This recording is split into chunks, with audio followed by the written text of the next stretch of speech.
Namaskar, good evening, and a very warm welcome to you all on behalf of the Pune International Center. Today it is almost practically a year since we lost Dr. Dileep Padgaonkar, and he's left a huge void in the working and the machinations of the Pune International Center and in the lives of those of us who knew him well and loved him deeply. Dr. Padgaonkar, as you all know, was a trustee and the founding member of the Pune International Center. And today, to commemorate the very prolific life of Dr. Padgaonkar, we are starting a new lecture series, the Dileep Padgaonkar Memorial Lecture Series. And we are very honored to have with us Mr. Rajdeep Sardesai as the inaugural speaker to start off this series. On the dais with me, we also have Dr. Raghunath Mashelkar, Professor S.B. Muzumdar, and Vice Chancellor Professor Rajni Gupte from Symbiosis, which is a center of excellence in education in this part of the country. Before we begin, may I request you all to please switch off your cell phones or keep them on silent mode throughout the proceedings. I'm going to request Mr. Prashant Givani, who is the Honorary Director of the Pune International Center, to give his welcome remarks.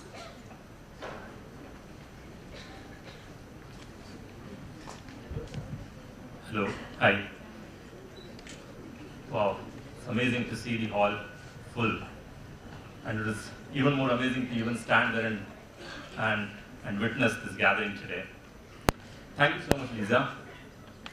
Our chief guest speaker today, Shri Rajdeep Sardesai, Padma Shri, chairperson of the program, Professor S.B. Muzumdar, Padma Bhushan, president of PIC, Dr. R. Mashelkar, Padma Bhushan, the vice chancellor of this esteemed university, Dr. Rajni Gupte.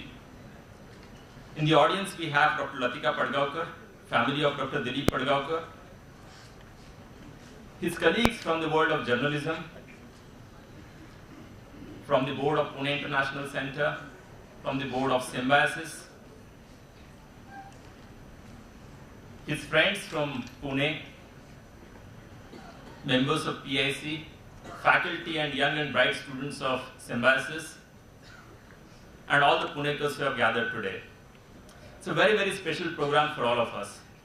All of us in Pune, all of us in PIC, all of us in Symbiosis. So great welcome to you all to be here. You will hear a lot more about Dr. Dileep Padgaonkar from his friends and his colleagues, Dr. Raghunath Mashelkar, as well as Dr. S.B. Muzumdar. But before I request Dr. Mashelkar, allow me to make a couple of points. Like many in the audience, I grew up reading Dr. Dileep Padgaonkar. Every day morning I opened the newspaper, read the editorial. So it shaped my views, like those of millions in the country, in a manner that I can't even express. In 2011, when I had an opportunity to start working as director of PIC, it was very special for yet another reason, that I could work with Dr. Dileep Padgaonkar. I would forever be grateful for the discussions, debates, and on occasions, him even giving space to me to disagree. That was the stalwart, that was Dileep Padgaonkar, and that was his greatness. As you are aware, Dr. Dileep Padgaonkar was chairperson of PIC program committee until his last day.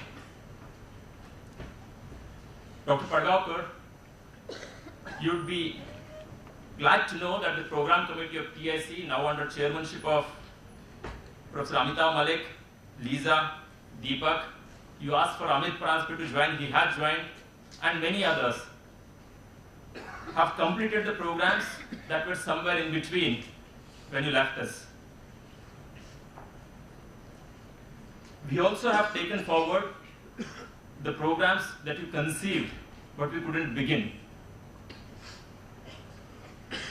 And more importantly, the ethos that we inculcated in the board and in the team that would remain for long. As a tribute, a colleague of mine, Ms. Namita Joshi, has written 4 lines if the audience allows me, I would just like to read those and then hand it over to Professor Raghunath Mashilkar. Like the change of seasons that run the show, like the change of seasons that run the show, people are many that come and go, a force to reckon with, an odyssey to cherish. Your life and work will inspire and nourish.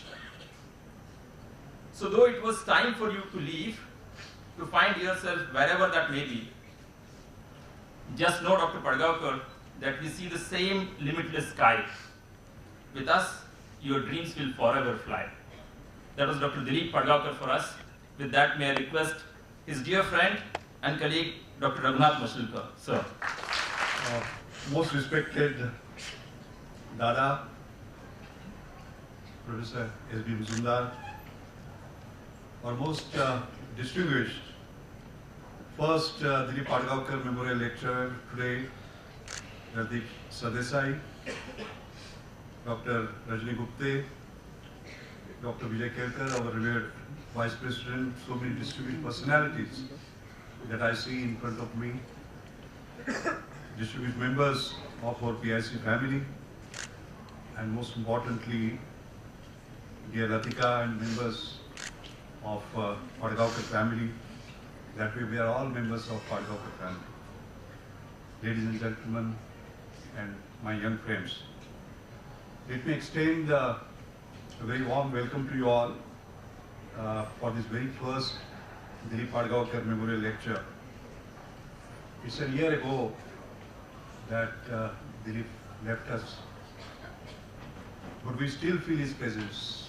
We still feel he's around somewhere. His imprint on PIC was indelible. In fact, I remember Vijay, he's writing somewhere how Vijay Kelkar, Raghunath Mashilkar and Dileep Padgaonkar, the three Kars, got together to think of PIC as a concept, and he calls it a Taraseva, because all of us are sort of Kars. That is where it all began.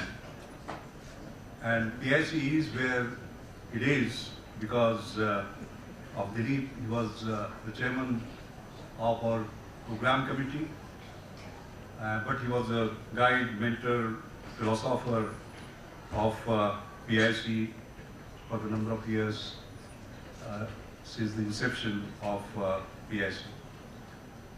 He set very high benchmarks for us. He always reminded us that Pune International Center is international center in Pune with a global outlook.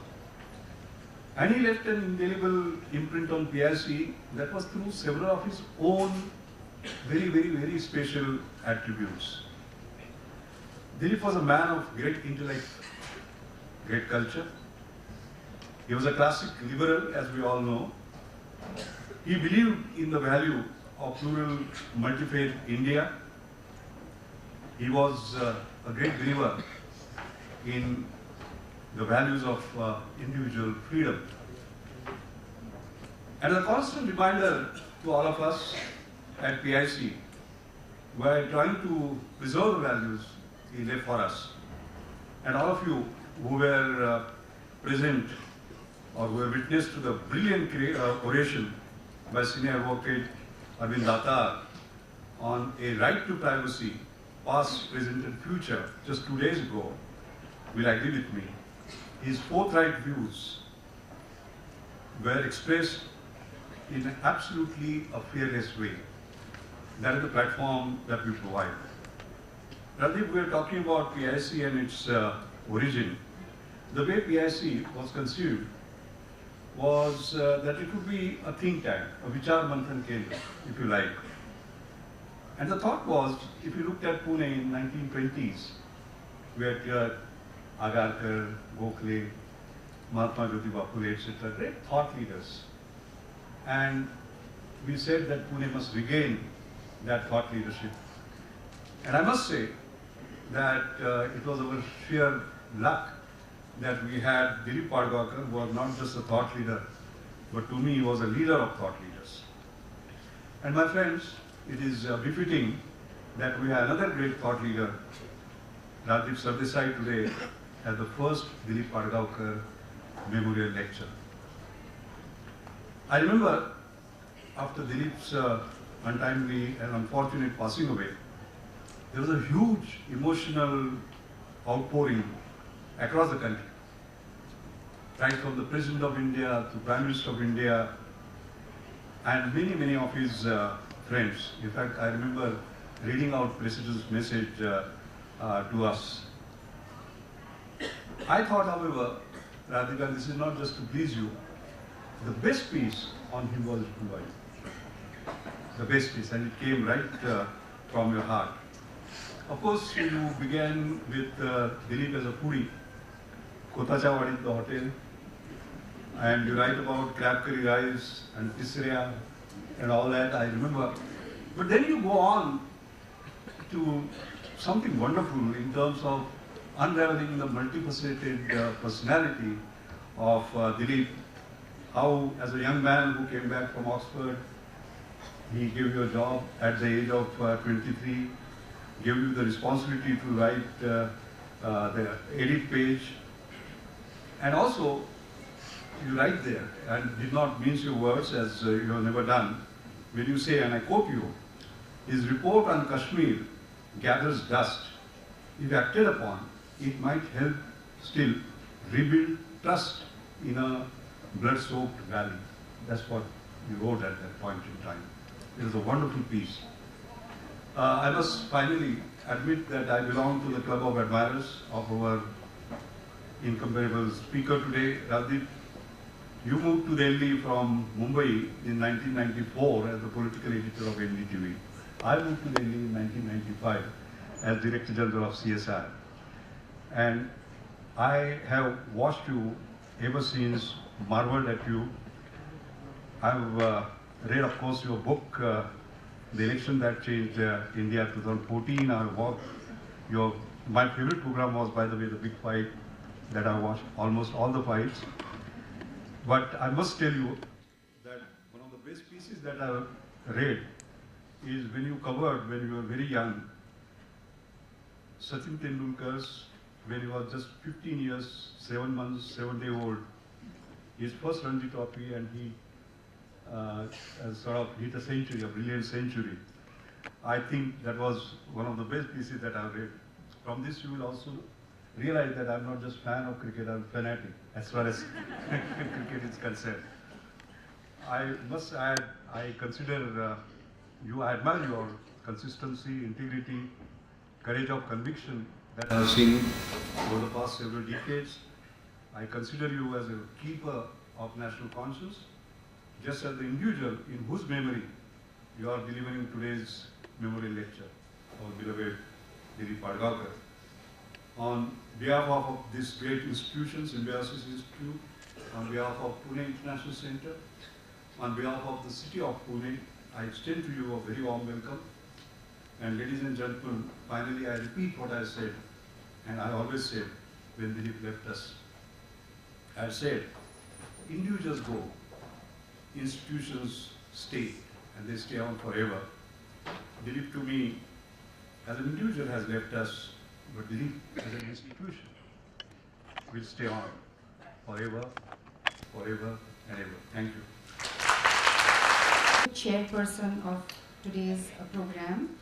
He's a founder and president of Symbiosis Society, a multinational educational and cultural center, a distinguished academician and educationist. He's also the chancellor of Symbiosis International University. He is also a trustee of the Pune International Center.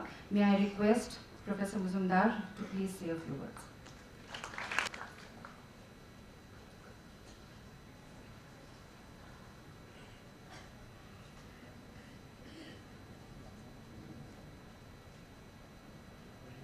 Today's distinguished speaker, Sardesai, one who has inspired Pune citizens through his speeches, Dr. Rajdeep, Vice Chancellor of Symbiosis International University, which is Azim Gupti, trustees of Pune International Center, invitees, And I'm glad that large number of Symbiosis students are assembled here. On behalf of Symbiosis International University, Rajdeep, I extend a very hearty welcome. You already interacted with postgraduate students of Symbiosis International University at Lowry. You already inducted students at Noida campus of Symbiosis International University. And now you are here on Senapati Bapat Road, where Symbiosis was born in 1971. Well, as regards Dileep Padgaonkar, let me at the outset pay my rich tributes and homage to Dr. Dileep Padgaonkar. Friends, two persons were associated with Symbiosis. One was Mr. R.K. Lakshman. It so happened that in 1985, the government of India decided to organize youth festival. It was 1985 was declared by as Youth Year, and it was R.K. Lakshman who addressed our students. And I still remember Dr. Mashelkar's speech, and that cartoon still hangs in my office. He said, "I would now like to join Symbiosis." Cartoon, common man dancing over the garden. He was associated with Symbiosis since 1985. And second person was Dileep Padgaonkar. Both worked in Times of India, and Sardesai, I may add, both also worked in Symbiosis. R.K. Lakshman used to visit many institutions of Symbiosis, sketch cartoons for our students, and it so happened that the managing committee of Symbiosis Society one day decided that Dileep Padgaonkar should be nominated or appointed, whatever you may call it, as the R.K. Lakshman Chair Professor of Media and Communication. And that is how he became professor in Symbiosis International University. But believe me, Rajdeep, although he was appointed a chair professor in the Faculty of Media and Communication, he used to give lectures in almost all students under different faculties. He used to visit law college and address students and faculty. He used to inspire students and faculty in Institute of International Studies, liberal arts, and whatnot. He was an inspiration not only to the students, but even to the faculty. And that is how he was associated with Symbiosis for a long time. But let me tell you one sad memory. Dr. Mashelkar was appointed as National Chair Professor by the government, Ministry of Human Resource and Development.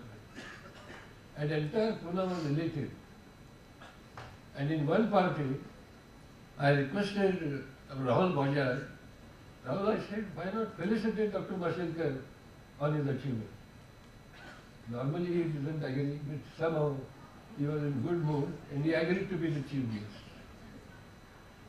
And the function was organized in Limerick. Mashelkar, you may remember that he spoke so well, so warmly about Dr. Mashelkar, but we never realized that that will be his last speech. Next day, he was admitted to hospital, and that was his last speech in Symbiosis, when we felicitated Dr. Mashelkar. Well, Dr. Vidya is not here, but we would have told many anecdotes about Padgaonkar. Somehow he was fond of being Saraswati. And so he liked all dishes prepared in Saraswati family, especially fish, katkate, solkadi, and whatnot. Somehow he had developed fancy for international students studying in Pune. He understood the problems faced by foreign students studying in Pune. And therefore he used to interact with foreign students whenever we used to organize the students get together. Well, what should I say about Professor Padgaonkar? I remember to have read a book by Desmond Morris, Human Element. And Dr. Mashelkar, there is a separate chapter in that book, and the title of that chapter is Immortal Genes. What does it mean? It means a person, through his genes, which are passed to his sons, to his daughters, then to granddaughters, grandsons, he lives, he becomes immortal. He is immortal through the genes from one generation to another generation. And sometimes I feel that no man is dead if we keep on remembering him. And that is how we have come here to remember Dr. Padgaonkar. I am grateful to you for accepting our invitation to speak on a subject which is of interest, which was of interest to Professor Padgaonkar and to all of us. I am sure Padgaonkar would have liked Sardesai to be a guest for his lecture today. Thank you.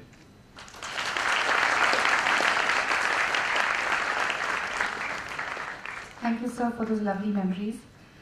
It is now my pleasurable duty to formally introduce to you our guest speaker today, Mr. Rajdeep Sardesai.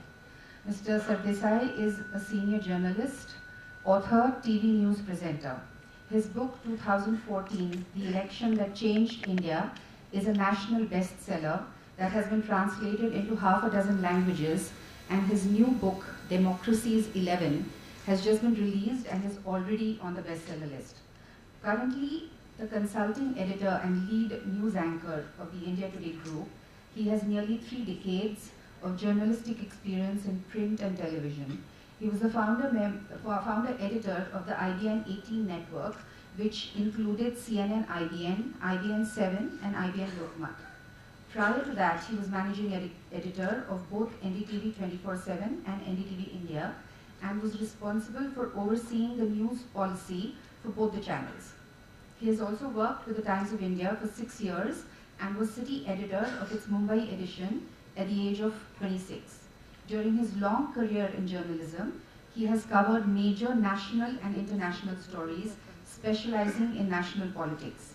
He has won more than 50 awards for journalistic excellence, including the prestigious Padma Shri for Journalism in 2008, the International Broadcasters Award for coverage of the 2002 Gujarat riots, and the Ramnath Goenka Excellence in Journalism Award for 2007. The only Indian to win the Asian Television Award for talk show and news presentation, he has been News Anchor of the Year at the Indian Television Academy 10 times. He has been the president of the Editors Guild of India and was also chosen as a global leader for tomorrow by the World Economic Forum. Mr. Sardesai writes a fortnightly column across several newspapers, including the Hindustan Times and Dainik Bhaskar. He has his own blog site and is the 3rd most followed journalist in the world on social media site Twitter. A graduate of St. Xavier's College, he has completed his master's in LLB from Oxford University, and as Dr. Mashelkar has already told us, he's a huge cricket fan, but what many of us may not know is that he has played first-class cricket at Oxford and captained Mumbai schools. It is my honor to invite Rajdeep Sardesai to address the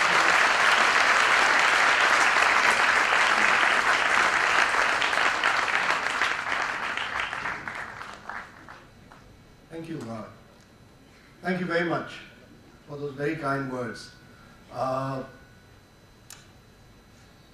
Latika Padgaonkar, the Padgaonkar family, friends of Dileep, members of the trustees of the Pune International Center, Dr. Rajni Gupte, Dr. Majumdar, Dr. Mashelkar, Dr. Kelkar, the wonderful citizens of Pune, and students who I see have come here in large numbers, which is wonderful. I deem it a huge honor and a great privilege to have been invited here today to deliver the first Dileep Padgaonkar Memorial Lecture. Before I come to the lecture itself, let me say it's a huge honor to be here in Pune in the first place. It's a city which I have a lot of memories of.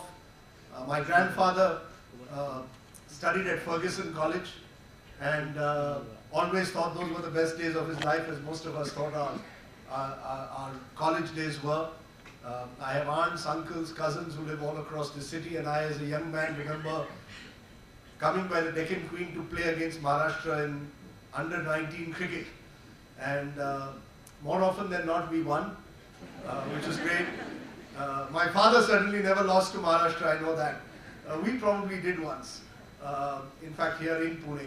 But I have very happy memories of this city. So to be invited here today and to be listened to in a way by all the great and good of Pune is a very special privilege. And to come for the Dileep Padgaonkar Memorial Lecture makes it even more special. I owe Mr. Padgaonkar, or Dileep as we fondly called him, a huge debt. I called him Dileep. My wife and others used to call him D-Pads. And he didn't seem to mind that either. That he shared my father's name is purely fortuitous. But the truth is, Dileep was like a father figure and a mentor in my formative years in journalism. I still recall writing a note to him in October 1988 at the behest of a common friend, Rahul Singh, the son of the late Kushwant Singh, seeking his advice and guidance on the way forward for a confused young man. I had just returned from Oxford a few months earlier and had begun practicing in the Bombay High Court. But my heart was in journalism and the world of news rather than in the stuffy air of the courts. Within days of my writing to Dileep, I got a response asking me to meet him the following week. At the first meeting itself, Dileep, who was then executive editor of the Times of India, he'd just taken over that post, offered me a job as a trainee assistant editor. Maybe I mistakenly believed that an assistant editor is only a notch below the editor. Or maybe it was Dileep's kind and gently persuasive manner. But whatever be the reason, I jumped at the opportunity and left the world of law for the old lady of Boribandar. It just seemed at that time that journalism was more liberating. I mean, in the law courts, I had to wear my black coat and my black trousers, and in the heat and humidity of Mumbai, I just found that very difficult to deal with. I think somewhere my self-image was of the jeans and Kolhapuri chappals. As you can see, dressing is not one of my strengths in life. I still remember though Dileep telling me at the time, you know, we need to freshen things up around this place. There are too many veterans around. We're looking for young people. Anyone who's been to the Times of India will know it's much like the Congress Party, wherein, you know, if you were 50 in the Times of India, you were considered young. You were still part of the youth brigade. And I think one of the challenges that Dileep had when he came into the Times of India was to really freshen it up. I think Badshah rejoined the Times of India around the same time. He was also part of the young brigade, even though he was 50, around 50 at the time. But Dileep said it with such a genuine, enthusiastic spirit that I was instantly attracted to him. It was a quality in Dileep that was always endearing to me. Whether it was politics, cinema, or music, he was the original enthusiast. A true bon vivant, a kindred spirit, who was always delightful company to be with. There is not a single subject that I know Dileep didn't get enthused by except for cricket, which, as I know, his wife has more than compensated. Today she recited to me a calypso from the 1950s, a West Indian calypso. She knew every word. And I thought I knew my cricket till I met her. So I guess, you know, as they say, opposites attract. So Dileep knew everything else but cricket and left that to Latika to manage. As I said, you know, he was this bon vivant spirit And that's what made him such delightful company. From the firmly hierarchical world then of a law firm like Crawford Bailey, to step in a sense, to the more egalitarian worldview of a dyed-in-the-wool liberal like Dileep, where there was no apparent senior-junior divide, where there was a great embrace of a plural society. It was just probably the lucky break that I was looking for in life. In the 6 years that I was in the Times of India, it was Dileep and my resident editor in Mumbai, Darrell De Monte, that I always turned to for support and guidance. They were quite simply the nicest and most encouraging bosses a young journalist could have asked for. They gave me opportunities beyond my wildest imagination. I could write the main article for the edit page, which until then was only reserved for seniors. I was given front page bylines. I could cover major national stories like L.K. Advani's Rath Yatra, was even sent as a special bonus to cover a cricket tour in South Africa and a World Cup in Australia in 1992, and was made the chief of the news service in Australia, made the chief of the news service in Mumbai at the age of 26. So much so that I was seen in the newsroom as Dileep's favorite, amidst accusations that I was benefiting from the fact that the Times of India editor and I were both Saraswat Brahmins from Goa. I am very reluctant to go into the Saraswat connection in this particular memorial lecture. A few years ago, when Suresh Prabhu and Manohar Parrikar were both sworn in on the same day as union ministers, I humbly tweeted, "Proud day for Goa and the Saraswat community." I was promptly accused of being casteist. So I shall refrain from going down that road. I really don't know how much the Saraswat connection played a part in fashioning my journalism career, but it certainly meant that Dileep and I had one common attraction: food, especially fish.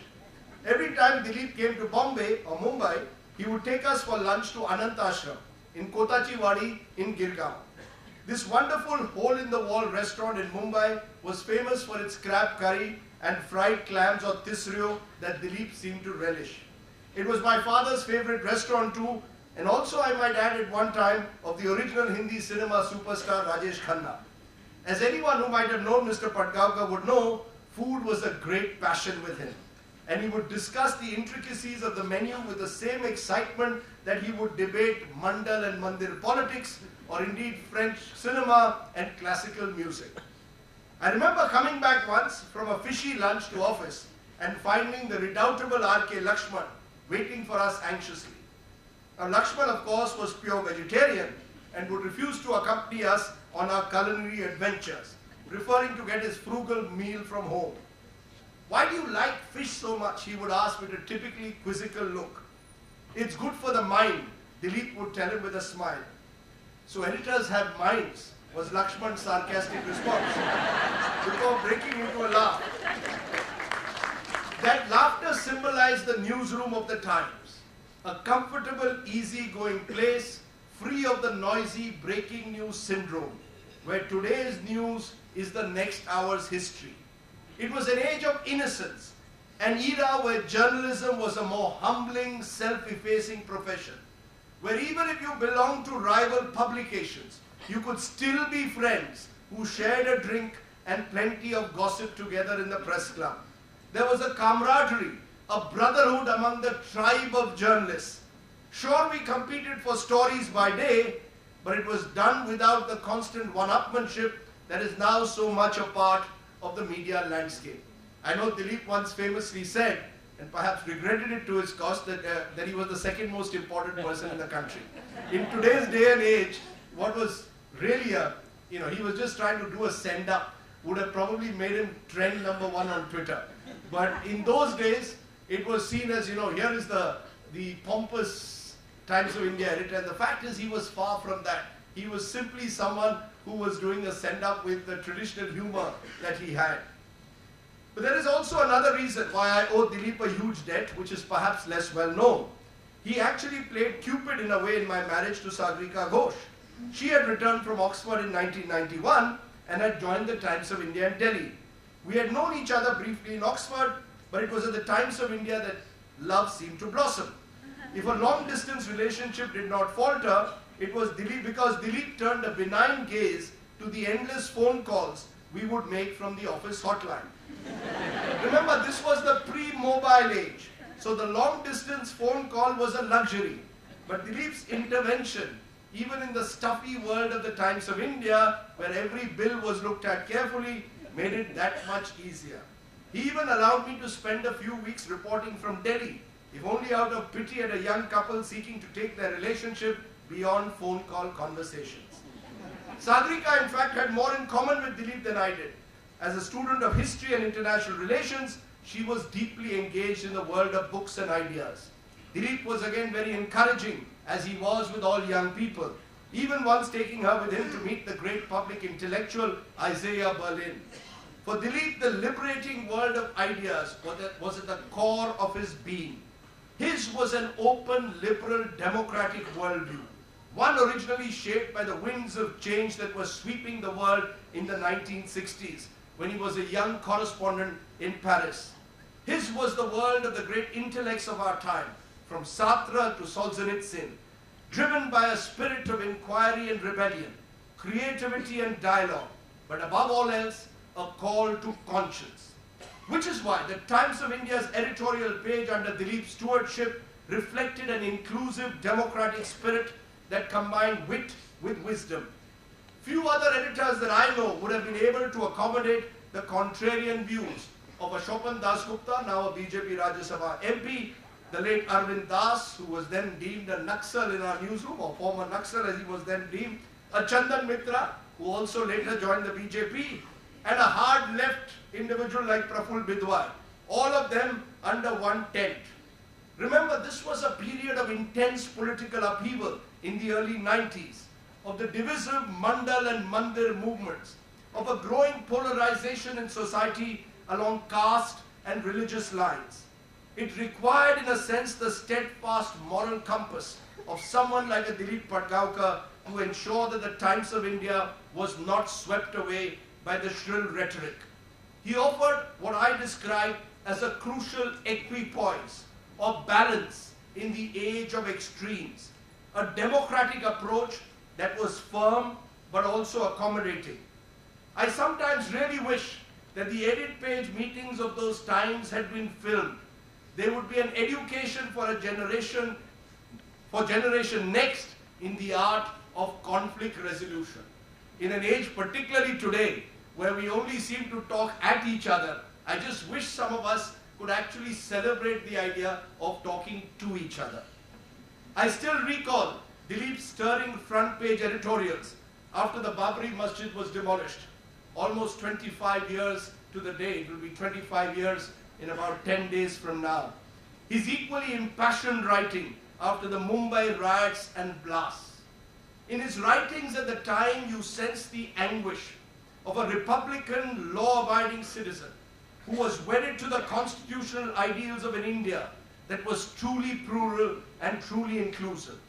One that accommodated dissent without ever resorting to anger or violence in thought or deed. In a time today, when politics was becoming fractious and society was becoming more violent, he truly believed in the power of the pen to act as a balm and provide the healing touch.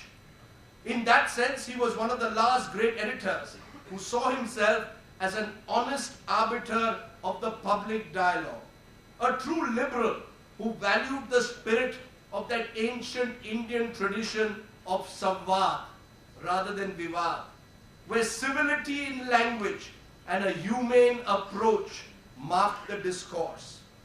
Maybe it was the Punekar spirit that shone in him.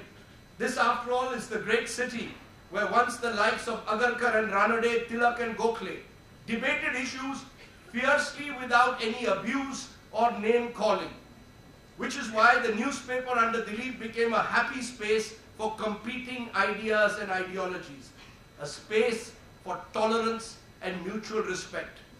It is that tolerant spirit which is missing in the newsrooms of today, where a regrettable them versus us, national versus anti-national narrative now has filtered into daily journalism, dare I say, into our daily lives, and coarsened the atmosphere in which we live today. More of that later. But let me give you an example of how Dileep Padgaonkar ensured that the Times of India did not succumb to the ugly noise of the times. And maybe that could be used by particularly many of the young people here as an example for the future.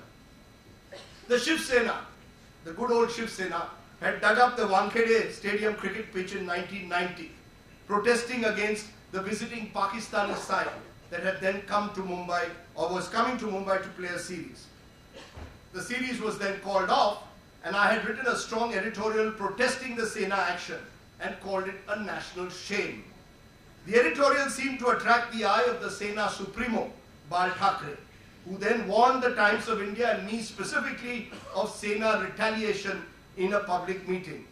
Now in those days the Sena was really a tiger, in whatever way they saw it. Now of course you have increasingly the tigers' cubs, who in a sense are not quite the same. But when Dileep heard of these warnings, he asked me not to worry and said there was no question of backing off.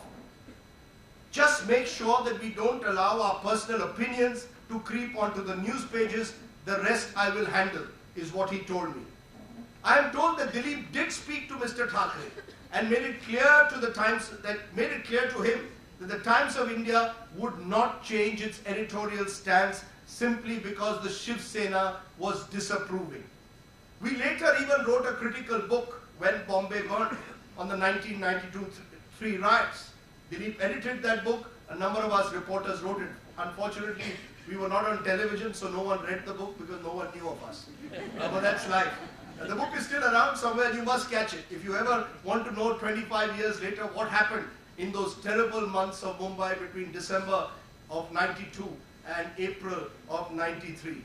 That book exposed the Sena's role in the bloody violence, the role of the underworld, and really exposed how a city of gold was actually a city of grime. How the cosmopolitan veneer of Mumbai had been shattered by polarizing communal politics. The good thing was, the book was not stopped, no one burnt it, it was not censored, because we were confident that our editorial leadership would not be easily intimidated by any form of bullying tactics. This was clearly the pre-Padmavati age.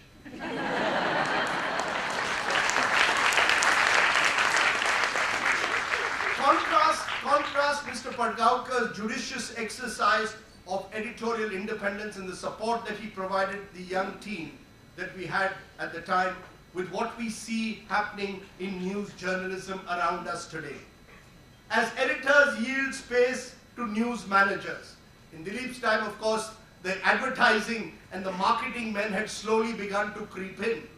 But even so, they maintained some kind of a distance from the editorial. Today, of course, the Chinese wall is gone. They've virtually taken over. And today it is no longer how well you write, but how well you can manage the environment that is supposed to make you a good editor. Even worse, whether we like it or not, there is a growing fear factor that consumes our newsrooms. A fear that unless you are seen to bow and scrape before the ruling elite, you will be marginalized. And now this fear factor doesn't only refer to the central government, lest someone perceives this as targeting a certain gentleman with a 56-inch chest. This extends to all forms of political leadership in this country. You know, the fact is, I was in Kolkata 2 days ago. Journalists there today cannot write against Mamata Banerjee without fearing that they will lose their jobs or their editor will get a nightly phone call. And this extends across the country today. The Akalis, for example, when they were in power in Punjab, controlled cable. And if by controlling cable, what it meant is that if you did a story against the Akalis, the channel would be switched off. A good channel called DNA actually was stopped in Punjab by the Akalis. In virtually every state of this country, in some form or the other, we have a creeping censorship that is building fear in the newsrooms. Dileep and his ilk have been criticized at that time for yielding too much space to the advertising teams of papers like the Times of India. But the truth is, they were never fearful of the establishment in the manner that I believe editors are today when it comes to breaking a story. Today this fear has meant that many newspapers and news channels are simply unwilling to speak truth to power. It is almost as if challenging the establishment is a risk not worth taking. In recent times, a leading newspaper has allegedly even removed its editor because he brought out a hate tracker that was diligently compiling a list of hate crimes taking place in the country. Apparently, the hate tracker attracted the ire of the Prime Minister's office, and the PMO made it clear that unless the editor was removed, the Prime Minister would not attend the newspaper's prestigious editorial conclave. Shockingly, instead of standing by the editor, the newspaper's proprietors have chosen to remove him. The Prime Minister, I am now told, has agreed to attend the conclave. Take also the sound advice that Dileep had given me about ensuring that individual opinion be kept away from the news pages of the Times of India and contrast it with what we see happening in the news media around us. If you watch prime time today on any news channel, there is almost inevitably a cacophonous gladiatorial contest that ensues on air. I call it the Ravan school of journalism because one day you will have 100 heads popping out of your television screens. The news anchor, and I include myself in that, is no longer news presenter, as I was very kindly referred to, is no longer a neutral umpire on the big stories of the day, but a highly opinionated, self-obsessed individual who will choose to play judge, jury, and prosecutor. No names mentioned.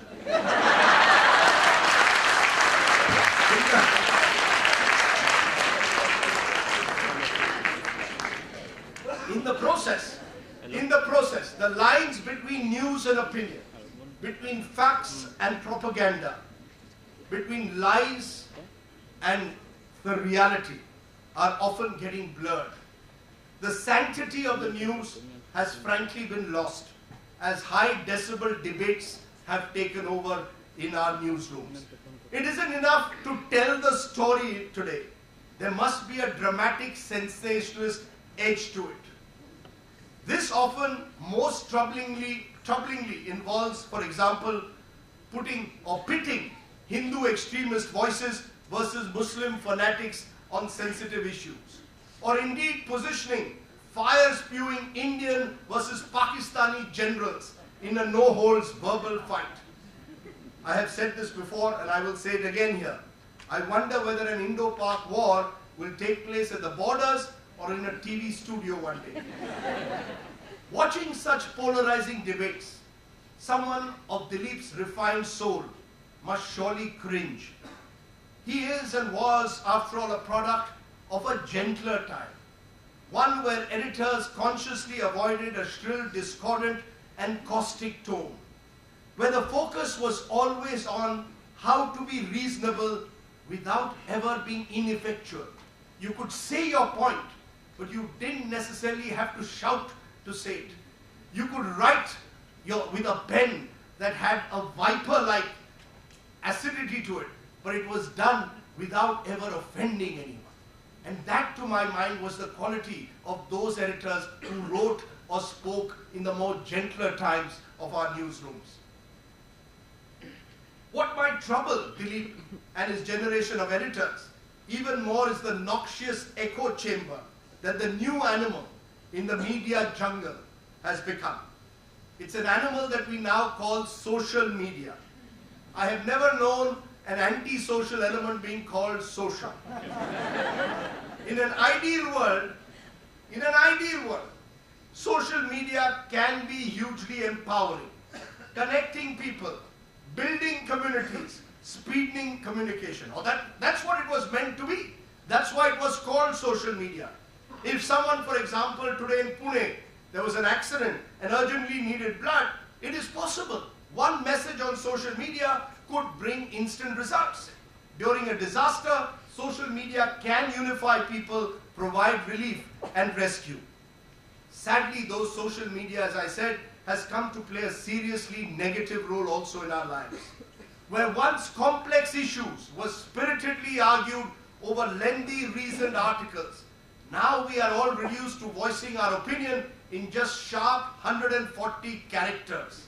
Never understood what characters are, but I'm now realizing that. Twitter is now an open house where thousands of handles, often under anonymous identities, are free to express themselves, often spewing venom against the other, be it then a religious group or an ideological opponent or any individual who today is perceived as an enemy. The well-organized troll armies present a real danger to free speech, since they seek to muzzle all contrarian opinion with a poisonous mix of abuse, slander, and lies, with absolutely no fear of defamation. We have a strange society today. If I say something libelous, I can go to court and be sued for 100 crores. You can say what you want about me on Twitter or Facebook, and there is no legal recourse that you have.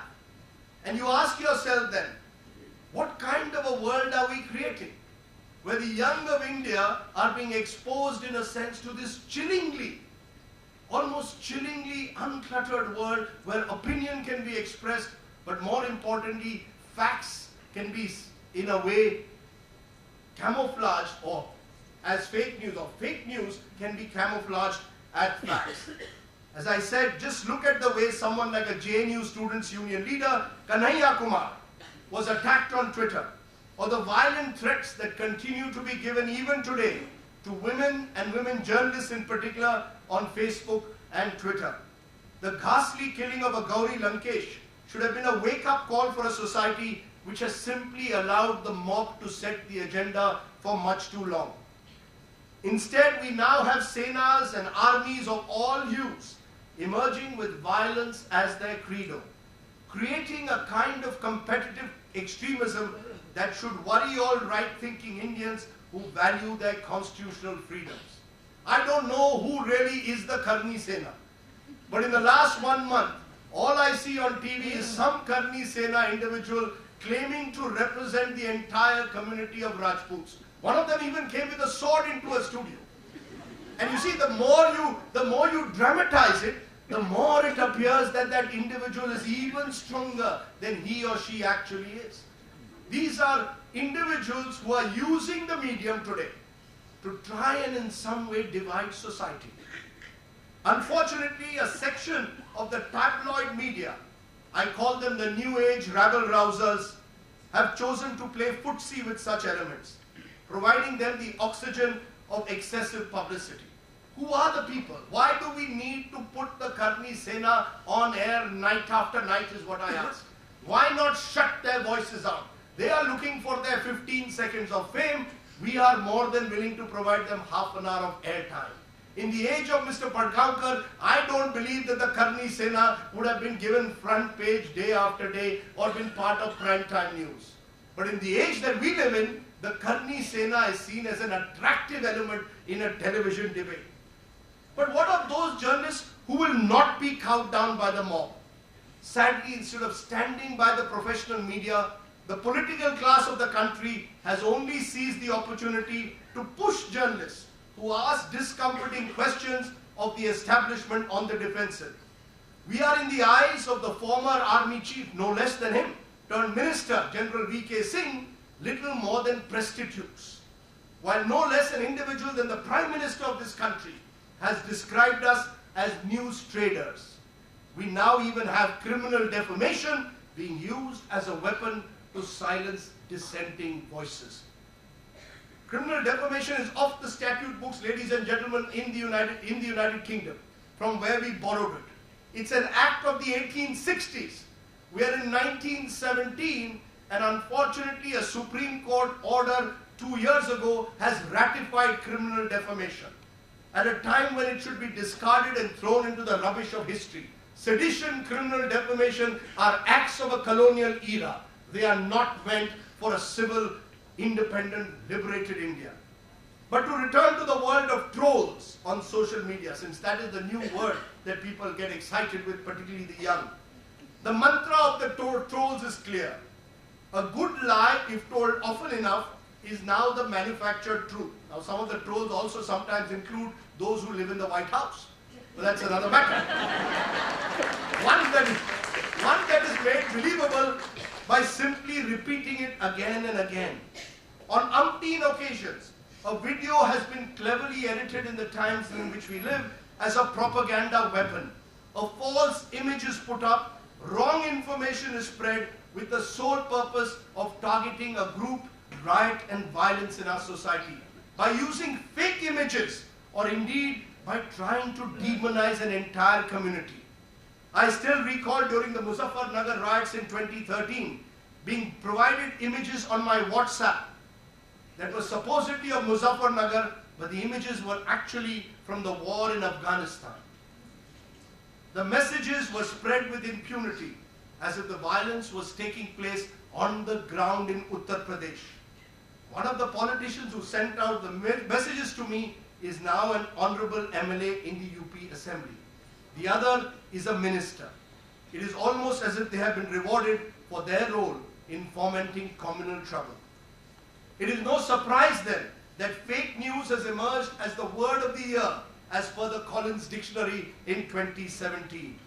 With no editorial filters, little due diligence, we now inhabit a free-for-all news universe haunted by a depressing normlessness. The only people I can tell you who are challenging this in a way are not us in the mainstream media, but it is those who inhabit small websites like Alt News, which I would urge many of you to subscribe or in a way sponsor or support, because they at least are trying to challenge the fake news narrative. The mainstream media, instead of rising above the surround sound and the echo chamber that social media has become, has instead fallen prey to its toxic hold. News choices on channels and newspapers are often now made on the basis of what is trending on Twitter. Truth is, a farmer committing suicide in Maharashtra will rarely be a trend. But an outrageous comment made by a Maharashtra public figure almost invariably will. A story on health or education will not lead to a rash of tweets, but one that takes up a religious polarizing issue will almost invariably will. As a result, our news priorities are now increasingly skewed. Real news, if I may use the word, has been replaced by more than a dash of reality TV. Trivia and titillation. Page 3 has slowly become page 1 for some. But even more worryingly, for the Dileep Padgaonkar generation of journalists, what they would see is an underlying hate politics that has now poisoned the media ecosystem to the point where journalists have lost their moral center. Truth is, the social media challenge cannot be met by mimicking its darker side, but by finding ways in which we can raise the bar of what constitutes good journalism. Social media doesn't investigate, rarely breaks down a story which is nuanced and complex with hard data. Instead, it often resorts to sharp, clever wordplay. It doesn't give a human face to a story. This is where the editors of mainstream media must actually step in, to act as guardians of the faith, the sentinels of the fortress of journalism, to become what they were meant to be, true watchdogs of society. Let's be honest, this is an era where each and every one of you in this room can be a citizen journalist, where you can capture an image or a soundbite on your mobile phone and get it to go viral in the matter of minutes. But the worth of a story cannot be determined by how quickly it goes viral. It must be determined by whether it actually uncovers the truth or not. Which is why we need strong editors as gatekeepers and conscience keepers. On social media pages, the fact is there are no editors. Powerful platforms like Facebook and Twitter seem to be convinced that the laws of defamation will not apply to them. Their USP, they say, lies in their complete freedom that they offer to any individual. But surely in any civilized society, freedom must come with responsibility, one that is sadly lacking at the moment. I still recall my editors at the Times of India would diligently go through my copy with a red pen, often making me rewrite it more than once. I'm sure that news desks apply the same levels of, I'm not sure that news desks apply the same levels of due diligence in their rush to put the story out. There is now such an obsession, especially on TV, with being first with a news break, that we sometimes forget that it is more important to get a story right rather than get it first. There is another reason why the legacy of Dileep Padgaonkar might be under strain today in the media. In 2010, Dileep was appointed to lead a committee of interlocutors on the vexed issue of Jammu and Kashmir. Dileep and his co-members approached the task with a firm commitment to preserving the integrity of the Indian state while recognizing the aspirations of the Kashmiri people. Sadly, the fine report which his team prepared has been gathering dust, caught up in a predictable political tug-of-war. Instead of acting on the recommendations of the Padgaonkar committee, the media narrative on Kashmir has drastically shifted from one of inclusion to that of exclusion. A nationalistic frenzy is being whipped up in the media, and government that makes it almost impossible to find a middle ground amidst the polarizing voices. When the media chooses to polarize society as nationalist versus anti-national, then the space for any forward movement is reduced. Who are we to hand out certificates on nationalism, I ask this audience today? Should journalists become warriors of the state, or should we be guardians of the truth? Is there no space for compassion or empathy in our reporting, even when young children are blinded by pellet guns? Or is it to be seen as a sign of weakness in the times in which we live if I report the story of a young Kashmiri boy? Do Kashmiris in general have to constantly prove their patriotism? Do they become Indians in the eyes of the nationalist media only when they fall in line with the preconceived notions of a long festering dispute? Will every Kashmiri come tomorrow be a victim of the stereotype of the angry stone thrower and be seen as someone who cannot be trusted?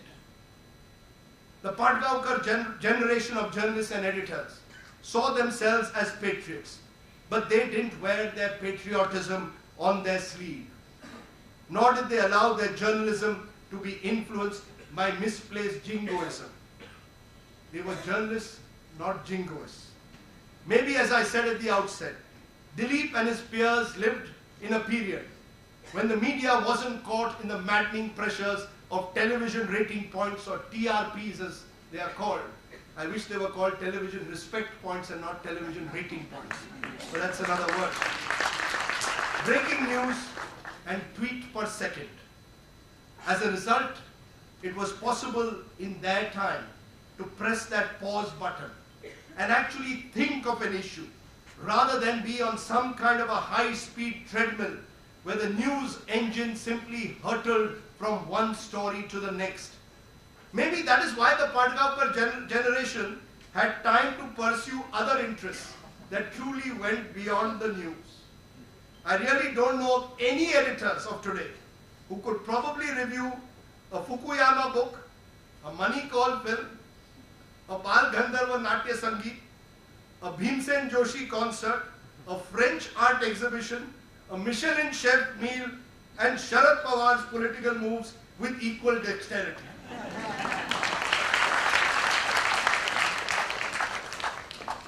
He only didn't know how to perhaps describe a Sunil Gavaskar square cut, which his wife would have done. In fact, Dileep is probably the only person I know who could do all of this, which is why to me, he stands out as someone who was so special.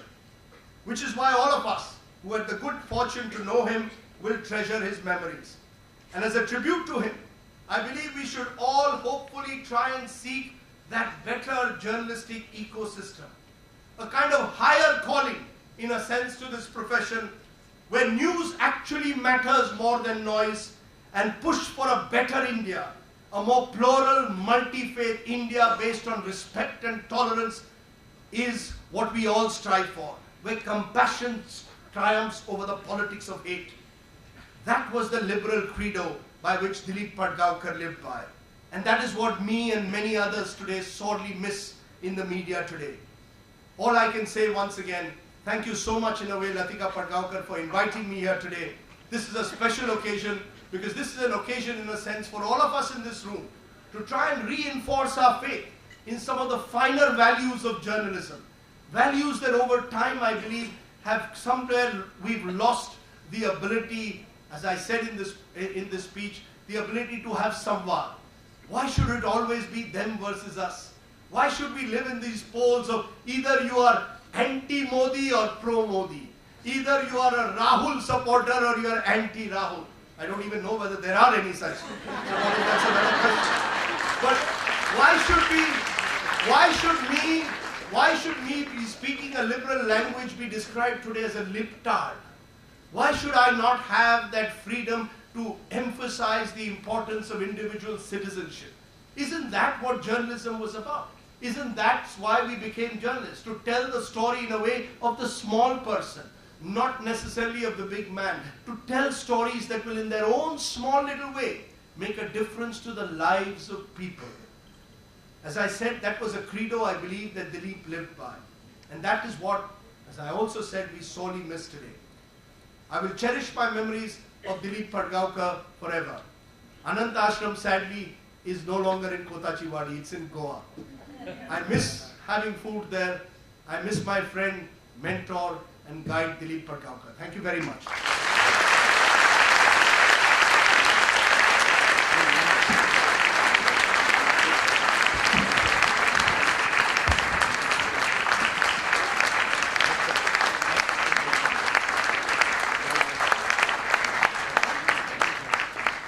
Thank you so much, Mr. Sardesai, for that deeply insightful and thought-provoking talk. You certainly set the bar very, very high for the other lectures to follow. May I please request Prashant Girbane to come and give a vote of thanks.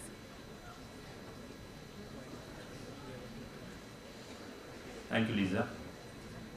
Thank you so much, Rajdeep. It was wonderful to hear about your association with Dileep and what a wonderful era that was. You brought it to life for many of us who knew about great work of Dr. Padgaonkar, but it was interesting to hear about some of those stories that only someone like you could have shared. Also, we are blessed to hear your very studied perspective in person. We get to hear you a lot on the television, but we're very, very grateful to hear it in person on the paradigm shifts that are happening in media. It was like a masterclass that we had for the last 40-45 minutes. We have recorded this, it will be on the YouTube, so that some of your friends who have missed it would be able to go and look at that again. As a tiny, tiny token of appreciation, we would like to gift you a copy of the book. The title of the book is Tilak in Our Times. It was edited by Dr. Raghunath Mashilkar and Dr. Dileep Padgaonkar. If my memory serves me right, to the best of my knowledge, that was the last editorial work of the great man, Dr. Dileep Padgaonkar. May I request Dr. Mashilkar to please gift a copy of this book, and may I request Lisa to please...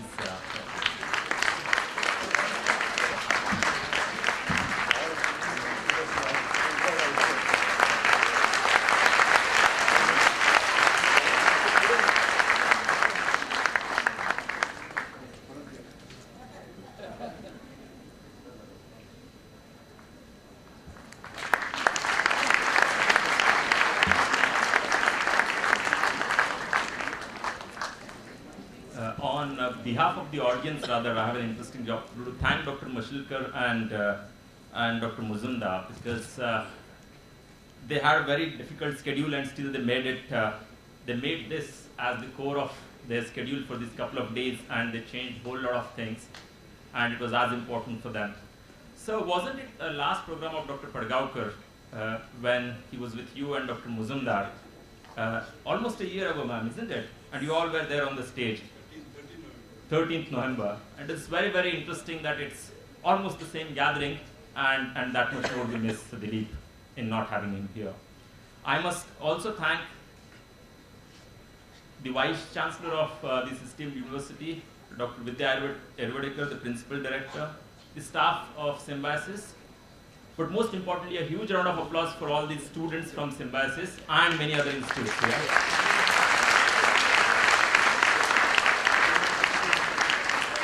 And Rajdeep, as you mentioned, I also heard from Dileep many, many times while organizing PIC programs that make it better than IIC, but don't just make another IIC where you see only octogenarians attending anything and everything. Make sure that a lot more younger people are able to attend programs. Right? So very, very glad that, that you all are here today. Very quickly, I must thank the members of PIC. A huge thanks to the media people. Dileep, Rajdeep, and tribe of those. So thank you so much for coming here and attending this program. I'm thankful to anyone and everyone who made it time to attend the program here, as well as a good use of social media, those who are attending on YouTube and Facebook. And thanks to this that we are able to take the program to all of you. Thank you so very much and look forward to see you again at Symbiosis and PSC. Thank you so much.